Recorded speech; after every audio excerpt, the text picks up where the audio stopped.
ተው ልመድ ገላይ ገላይ ተው ልመድ ገላይ ተው ልመድ ገላይ። አቤት ድምፅ እንዳትሉኝ ጋሽ ማሙድ እንዳይሰማኝ። እንግዲህ አለ ምክንያት አይደለም ተው ልመድ ገላይ ብዬ ጀመርኩት። ስለ ማሙድ ስናነሳ አብዛኞቻችን የምናውቀው በሙዚቃዎቹ ዓለም ላይ ነግሶ እንዳለ ነው አይደለም? በእድሜ ጠግቦ እየኖረ ያለው የምንወደው የምትወዱት አርቲስታችን ጋሽ ማሙድ ማለት ነው። እንግዲህ ጋሽ ማሙድ ሙዚቀኛ ከመሆኑ በፊት እግር ኳስ ተጫዋች እንደነበረ ታውቃላችሁ? ዛሬ እሱን ነው ማነሳላችሁ። እንግዲህ ጋሽ ማሙድ በተለይ ወጣት እያለ ያዘወትርበት የነበረው አካባቢ የቀድሞ ኢትዮጵያ ሬዲዮ ይኖርበት የነበረበት ፒያሳ፣ አሁን አቡነ ጴጥሮስ ሐውልት ያለበት አካባቢ ነበርና እዛ አካባቢ በአሁኑ አጠራር ይመስለኛል አርበኞች ሆቴል የሚባለው ውስጥ እየተላላከ ከእንደገና ደግሞ እዛቸው አካባቢ ላይ ሊስትሮ በመስራት ህይወትን ይገፋ ነበረ። እናም ወጣት እያለ ጎን ለጎን ደግሞ በትርፍ ሰዓቱ እንግዲህ የእግር ኳስ ተጫዋች መሆን ፍላጎት ስለነበረው ለጊዮርጊስ ተስፋ ክለብ ፈርሞ ልምምድ ያደርግ ነበረ ማለት ነው። እንግዲህ ልምምድ እያደረገ በተለይ በኢትዮጵያ እግር ኳስ ውስጥ የራሱን ህይወት እኖራለሁ፣ እቀድማለሁ፣ ይሳካልኛል፣ ውጤታማ ሆናለሁ ብሎ በርካታ ጊዜ ሲሰራ የነበረ አንጋፋ ወጣታችን ነበር ጋሽ ማሙድ ማለት ነው። እና ምን ተከሰተ መሰላችሁ? ጋሽ ማሙድ ውጤታማ እንዳይሆን ሁለት ነገሮች በህይወት ውስጥ መሰናክል እንደሆኑት ይነገራል። የመጀመሪያው ጌታቸው ዱላ ቢባል አደገኛ በረኛ፣ በተለይ የዋናው ቡድን አደገኛ በረኛ ጌታቸው ዱላ ተብሎ የሚጠቀሰው ግለሰብ ስለነበረ እሱ መቼ ወደ ሌላ ይሸጣል ወይ ደግሞ ታሞ ከአገልግሎት መውጣት አለበት አሊያም ደግሞ ሌላ ታምር ካልተፈጠረ በስተቀር እሱን ተክቶ መግባት እንደማይችል ይታወቃል። ምክንያቱም ጌታቸው ዱላ በጣም ጎበዝ በረኛ ስለነበረ በተለይ የቅዱስ ጊዮርጊስን ግብ ከማያስደፍሩ በረኞች መካከል አንዱ ነው። ስለ ጌታቸው ዱላ ስናነሳ ያው እንግዲህ እሱንም ማወቅ ስላለብን ማለት ነው 4 ኪሎ አካባቢ ነው ተወልዶ ያደገው። አሁን ብርሃንና ሰላም ማተሚያ ቤት ያለበት አካባቢ ፊት ለፊት ሁለተኛ ፖሊስ ጣቢያ ማዲያው አጠገብ ማለት ነው። ማዲያው ያለበት አካባቢ ይመስለኛል። እዛ ሁለተኛ ፖሊስ ጣቢያ ነበርና ፖሊሶች እዛ አካባቢ ሲንቀሳቀሱ እዛ ያሉ ፖሊሶች ማለት ነው አጭር ዱላ ይዘው ሄዱ ነበርና ያችን ዱላ እንግዲህ ያው ነጌታቸውና ጓደኞቻቸው አብረው ሲጫወቱ ቀመስ ያደርጓቸዋል። አንዳንዴ ሲያስቸግሩ ብይም ምንም ቁማር ሲጫወቱ ሲያገኟቸውና ያቺ ዱላ በጣም ሻካራና ምታም ስለነበረ ጌታቸውም ሲደባደብ ኃይለኛ ነው፣ ተደባዳቢ ነው።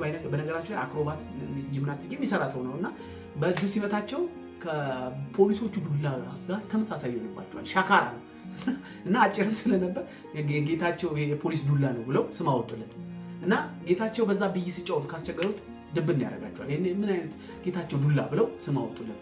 እንግዲህ እዛ የወጣቸው ስም መድኃኒዓለም ሲማሩ እንግዲህ እዛም አብራ ተከተለች እንደ ቅጽል ስም ሆኖ ጌታቸው ዱላ እየተባለ ይጠራ ጀመረ እና እዛ ይገርማቸዋል ጌታቸው ኳስ እየተጫወተ በተለይ 8 ቁጥር የሚጫወትበት ቦታ ላይ የአጥቂውን ክፍል ይዞ ነበር የሚጫወተው እና እዛ ሲጫወት አንድ ሰው ይመጣና አይናለም ኪዳን የተባለ ሰው ይመጣና ይመለከቷል። ጎበዝ ስለነበረ ለምን ቅዱስ ጊዮርጊስ ተስፋ ቡድን እየመለመለ ስለሆነ ለምን እዛ ሄደ አትሞክርም የሚል ሀሳብ ሲያቀርብለት ጌታቸውም በጣም ደስተኛ ይሆንና ልምምድ በሚደረግበት ቀን ከጓደኛው አብሮ እዛ ሄዶ ልምምድ ያደርጋል። እንግዲህ ልምምድ ላይ ውድድር ያው በኳስ ጨዋታ ያው እድል ይሰጣቸውና ጥሩ የተጫወተ ይመለመላል እና ከመርካቶ አካባቢም በርካታ ልጆች መጥተው በጣም ብዙ ወጣቶች ጨዋታ ያደርጉና እዛ ውስጥ የተመረጡት 18 ብቻ ሆነው ሌሎቹ ወደ አካባቢያቸው እንዲመለሱ ይደረጋል። ከ18 ውስጥ የሚገርማቸው ጌታቸው ዱላ አንዱ ይሆናል ማለት ነው እና ቅዱስ ጊዮርጊስን በተስፋ ቡድን ተቀላቀለ ማለት ነው። እንግዲህ በባለፈው ቪዲዮዬ ስለ መንግስቱ ወርቁ ሳነሳላቸው ነግሬያችሁ ነበር። የቅዱስ ጊዮርጊስ ቡድን ብዙ ጊዜ ልምምድ የሚያደርገው ራስ ኃይሉ የተባለው ሜዳ አካባቢ መድኃኒዓለም አካባቢ ስለነበረ እዛ ሄዶ ይመለከት ነበር ጌታቸው እና አንድ ቀን ጎበዝ ተጫዋች ነው በነገራችሁ ላይ ጌታቸው ዱላ እና ሜዳ ገብቶ ሲመለከት ጋሽ ይድነቃቸው ተሰማ በለቱ ልጆቻቸውን በተለይ የቅዱስ ጊዮርጊስን ትልቁን ክለብ እያሰለጠኑ በነበረበት ወቅት ወደ ጎል የሚሞከር ፔናልቲ ላይ ከረር አድርገው መምታት እያለማመዱ ነበርና በወቅቱ እንግዲህ የአጋጣሚ ነገር ሆኖ በረኛ አልነበረም ማለት ነውና በረኛው አልመጣም ነበር ቋሚ ተሰላፊው በረኛው እና ሌሎች ነበረ ገብተው ሲለማመዱ የነበረውና ይሄን የተመለከተው ጌታቸው ዱላ እስኪ ለምን እኔ አልሞክርም ብሎ ሄዶ ለጋሽ ይድነቃቸው ይነግራቸውና ይገባል ማለት ነው። ለመጀመሪያ ጊዜ በረኛ እንዲሆንላቸው ለማገዝ ነው በነገራቸው ላይ ገባውና ኳሱ ሲመጣ አክሮባቲስት ነው ብያቸዋለሁ። ጌታቸው ዱላ ላጥ ይላል፣ መሬትን አይፈራም፣ ይወረወራል። በጣም ጋሽ ይድነቃቸው በጣም ገርሟቸው ይመለከቱትና በጣም ጎበዝ ይሆንባቸዋል በለቱ በልምምዱ ቀን። ከዛ በኋላ ልክ ልምምዱ እንዳለቀ ካሁን በኋላ አንተ የዋናው ቡድን በረኛ ትሆናለህ ይሉታል ማለት ነው።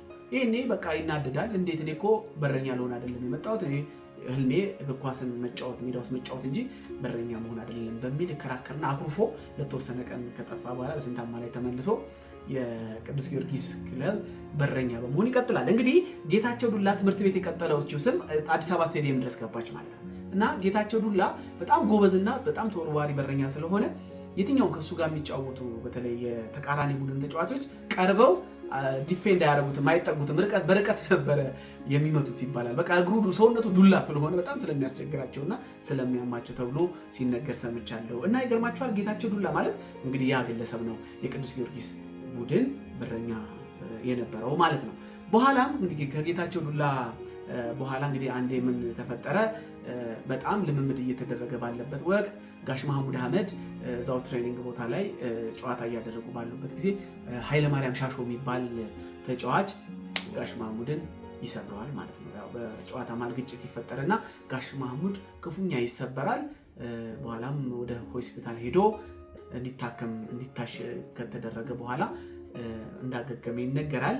እንግዲህ ኃይለማርያም ሻሾ ደግሞ ማን ነው ካላችሁ በጣም ፖልቴርጋትን ይመስላል የሰውነት ቁመናው እና እንደውም አንዴ ምን አጋጠመ፣ ሜዳ ውስጥ እየተጫወቱ እያለ በተለይ ኢትዮጵያ ብሔራዊ ቡድን ከኬንያ አቻቸው ጋር እየተጫወቱ ባሉበት ጊዜ የኬንያ አቻው ቡድን እየመራ ነበር ይባላል ስቴዲየም ውስጥ እና በጣም የኢትዮጵያ ደጋፊዎች ያው እኛ ደጋፊዎች የሚታወቁ ናቸው፣ ቁጡ ናቸው። በጣም በትዕግስት እየጠበቁ ባሉበት ሰዓት በመሃል ግርግር ይፈጠርና አንዱ የኬንያ ብሔራዊ ቡድን ተጫዋች ይመታና ይወድቃል።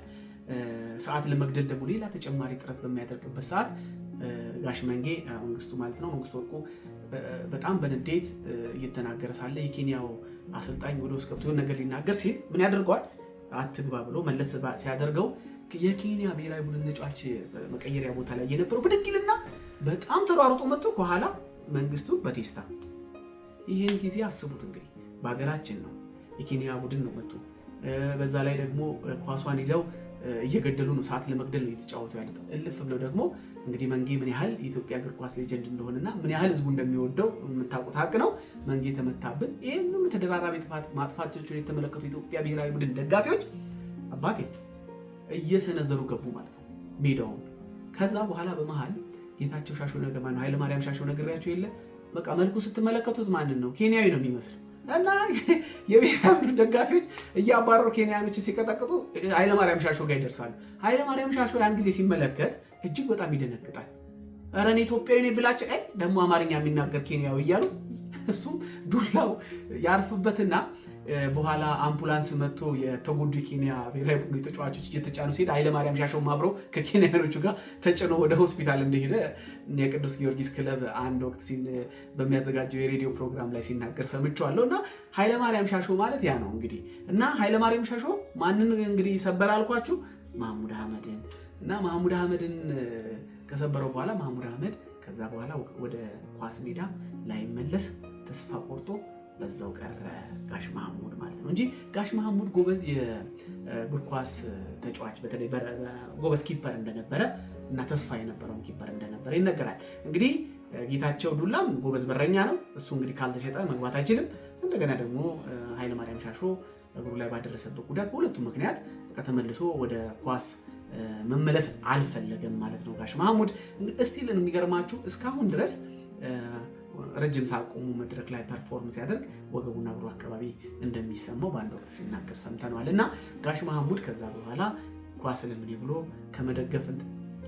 ከመደገፍና ከመመልከት ውጭ ፊቱን ወደ ሙዚቃ አዞረ ማለት ነው። እናም እንግዲህ በነገራችሁ ላይ የኬንያ ብሔራዊ ቡድን አኩርፎ የሀገርን ገጽታ ይዞ ያበላሻል በሚል በወቅቱ ንጉሥ ኃይለ ሥላሴ የራት ግብዣ አዘጋጅተው ይቅርታ ጠይቀው የብሔራዊ ቡድኑና ቲሙን አስደስተዋቸው የዛን ቀን ወደ ሀገራቸው እንደሸኟቸው ይነገራል በታሪክ ማለት ነው። እና መግቢያ ላይ እንደነገርኳችሁ ጋሽ መሐሙድ ጎበዝ የእግር ኳስ ተጫዋች የመሆን ፍላጎት ነበረው።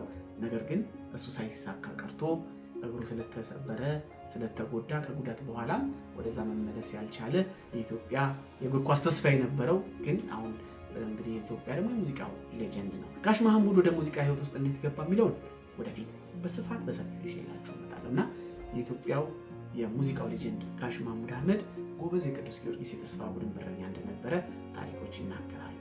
ይህ ጠይም ብዕር ነው። እኔ በሱ ፍቃድ ተገኘ ነኝ።